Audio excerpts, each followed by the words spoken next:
Au début de l'année 2015, le président gabonais Ali Bongo Ondimba avait entendu les préoccupations du patronat gabonais quant à la dette intérieure, les réformes sociales et la réforme fiscale. Fin 2014, le président se félicitait du dialogue instauré par les partenaires sociaux, permettant un renforcement de la croissance économique du pays. 6 mois après, qu'en est-il vraiment ? On sait que depuis novembre de l'année 2014, il y avait eu au début de l'année, mais en fin d'année aussi, des concertations entre le président Ali Bongo Ondimba et le patronat sur un certain nombre de questions.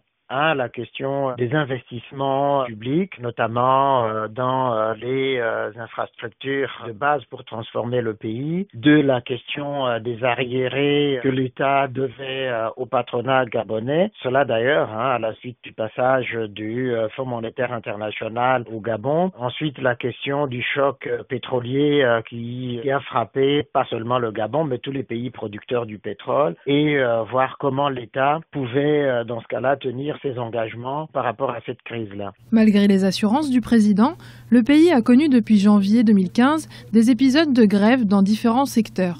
À ce jour, l'État doit encore quelques 400 milliards de francs CFA aux entreprises. La baisse du cours du pétrole entache la bonne volonté des autorités à recouvrir les dettes et assainir les finances publiques. Les grèves qui ont frappé un certain nombre de secteurs de la vie gabonaise, enseignants, médecins, etc., tout cela qui peut perturber la situation sociale, économique et politique. Et donc, les actions de développement à mener pour arriver au plan Gabon émergent.